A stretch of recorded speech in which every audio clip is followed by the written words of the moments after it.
This might be an almost perfect sub $500 laptop for beginners or people that just want a slick and good looking simple laptop for everyday use, which actually looks a lot like a $1,000 laptop. And yes, some light gaming is possible as well. Sounds good? What's the catch? Let's talk about that. This is Hubwood. So today we're talking about the CoreBook XPro by Chuwi, a company that specialized on cheap entry-level gaming laptops, mini PCs and tablets. Now, for full disclosure, I want to point out that Chuwi did send me this unit for a review, but everything I'm saying in this video is my personal opinion and unbiased.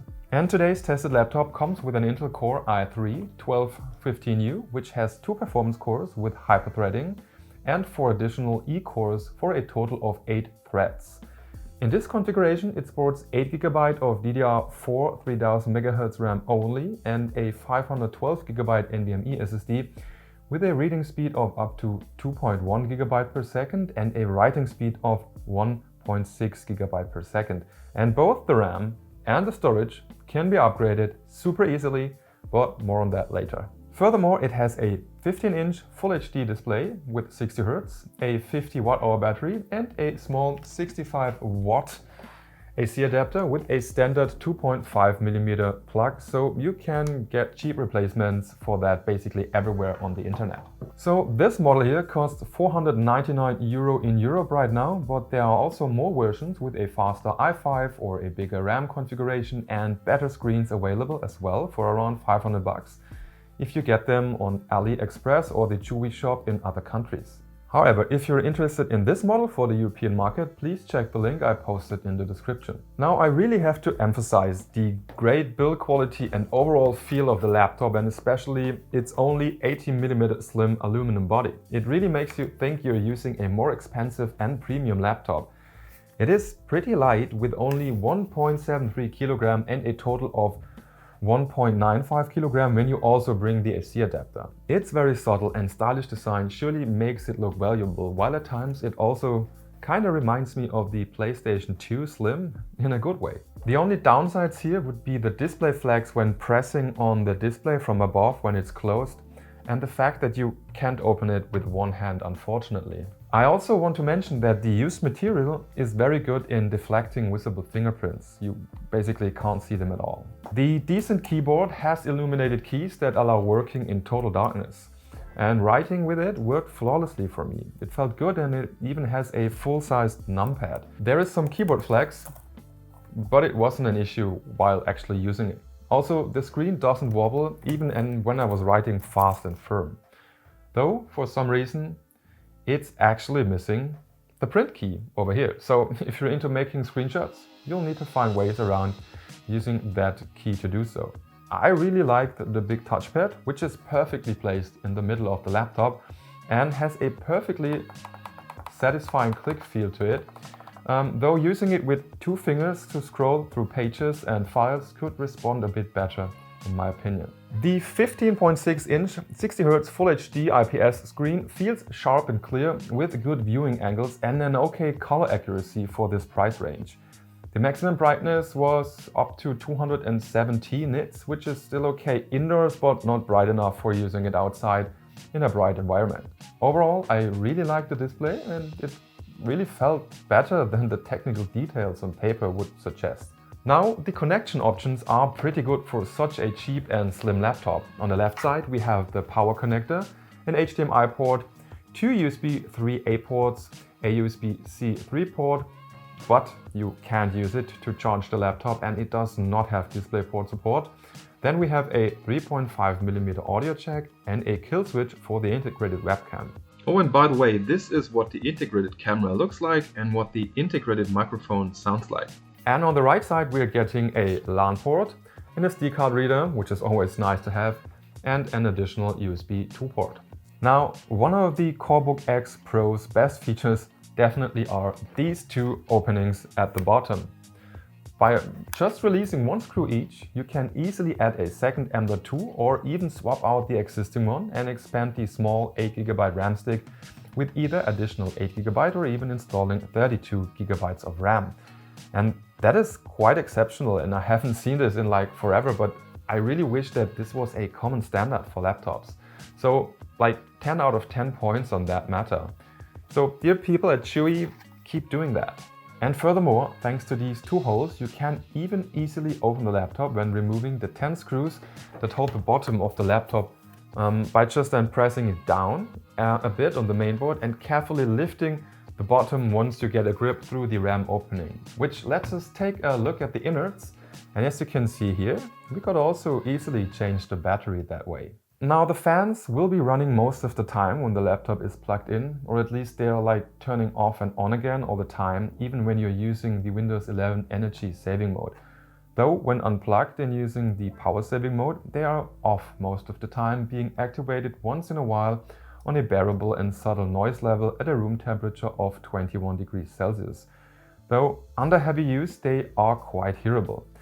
And the CoreBook XPro does not come with software to control the fan speeds. I also tried to adjust the fan settings in the BIOS, which didn't seem to have any effect whatsoever.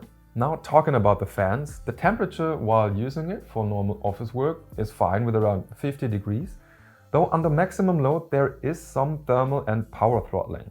But on the upside, I have to mention that the laptop does not get warm, like even if when it's under heavy load for a longer time. Not the keys don't get warm, the chassis won't get warm, it just stays pretty cool. Speaking of software, the laptop does not come with any bloatware or included software at all. Just a super clean Windows 11 installation, no additional drivers or utilities needed.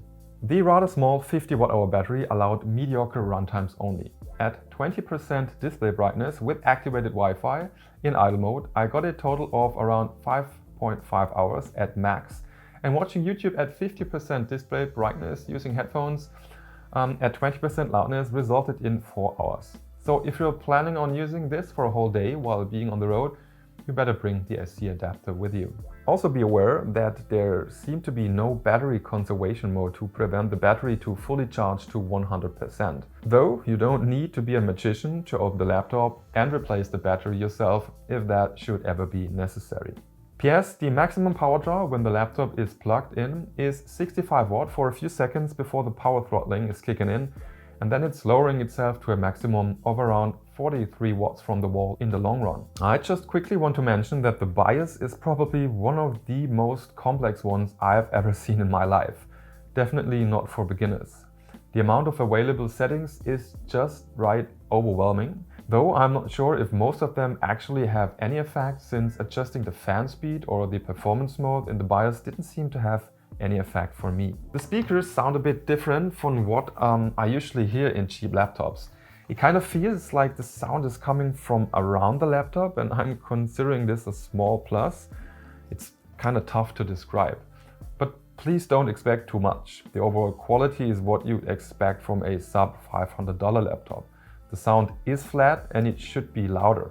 If you're planning on using it for watching movies, listening to music or playing games, you should consider using a headset or external speakers. Now, before we take a look at the gaming capabilities, let's take a quick look at the overall performance of the Chuwi CoreBook XPro. Booting the laptop when it's completely turned off only took between 10 and 13 seconds, which is great considering the used hardware, though waking it up from sleep takes around 3 to 4 seconds. In PC Mark 10, as you might know, in my opinion, great benchmark to test the overall performance of a modern PC, I was getting a total of 4,800 points when plugged in and around 3,940 points on battery, which basically means that this is absolutely fast enough for everyday tasks like browsing the web, watching videos on YouTube, even on 4K if you plug in a respective external monitor, listening to music, and even do some stuff in Photoshop, etc. Or even some light video editing, especially if you'd further expand the RAM. And it surely will be able to do that for years to come. In the CPU test Cinebench R23, I was getting up to 5,113 points in the first run and almost the same performance on the second run. The single core score was 1,435, which is both less than an i3 1250U can achieve under the best circumstances. Now let's talk about gaming, which surely isn't the reason why you would get such a laptop, but that doesn't mean we can't enjoy some older or lighter titles on low graphics settings with this guy over here. Excuse me?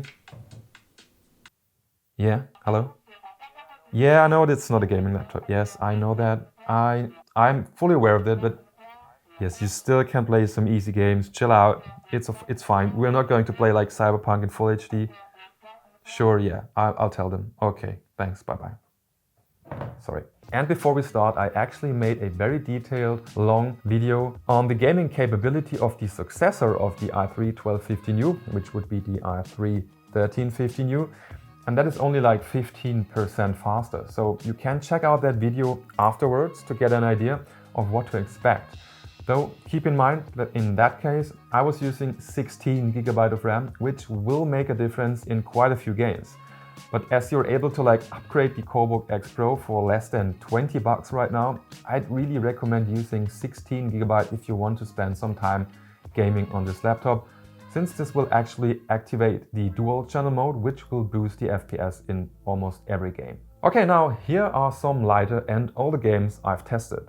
I was actually using 1080p, but with the low preset for the free-to-play title Fall Guys, which seemed to be doable with around 38 FPS on average and pretty stable 1% lows. Definitely doable on such a cheap office laptop in my opinion. Rocket League was playable very well at 720p and medium settings, though I'd probably crank it up to 900p and use a 60 FPS cap and maybe some anti-aliasing to make the visuals more bearable, but overall it should be playable pretty well. I've loaded a huge save game for Anno 1800, which really brought the i3 to its knees and pushed the FPS down to 13 FPS or so in some cases, while getting over 20 FPS in smaller cities, which in this game is actually playable in my opinion, but here getting additional 8 GB of RAM could do wonders probably and be a game changer. I probably wouldn't recommend getting the game if you wouldn't upgrade the RAM. I was also testing an older FPS game with Far Cry 4 at 720p and medium settings and saw an average of around 45 FPS and 1% lows of 31 FPS. So if you're okay with not getting 60 FPS, and I guess most people, considering such a laptop, are okay with that, it is absolutely playable, especially since it's a single player game. And even Fortnite ran pretty okay as well, thanks to the performance mode at 720p on those settings with around 91 FPS on average. Though there were a few stutters here and there, as you can see when I benched it, but that won't be that big of an issue if you play for a little longer, as that usually fixes that issue. Now, who is this laptop for? I guess it's for anybody that needs a very casual and cheap but still valuable, regular but stylish laptop. Its biggest pros are the good build quality, its size and weight, and the overall valuable feel. The biggest cons probably are the speakers quality and the battery times. But then again, we are talking about a sub $500 laptop that really feels like it costs quite a bit more. And if we really have that price in mind, there's not much that you could complain about. And no, the 8 GB RAM is not a con in my opinion, as you can fix that in like 2 minutes with a $20 RAM stick. And if you have maybe older relatives or an uncle or aunt that comes to you for advice for a cheap laptop for them to do everyday stuff, yeah, this would be a pretty good option for sure. And if you're here because you're planning on buying one of these, you could really support the channel by using the provided link in the description, while the laptop won't be more expensive for you if you do so. Thank you. And now concerning my question from the beginning of the video. Sounds good. What's the catch? Well, there doesn't really seem to be one if we consider the price. So this is the first time I was testing a Chuwi device, but I'm really eager to test one of their mini PCs in the future. And I would really love to see them making cheap entry-level gaming laptops in this build quality, like with, for example, a low-powered RTX 4050 or something like that, in the price range from 600 to 700 maybe, which would be totally awesome. I really hope you enjoyed watching this video, and if you did, leave a thumbs up and also subscribe for more laptop or gaming laptop reviews and some other stuff. And that's all for today. Thanks for watching. See you next time. Bye bye and cheers.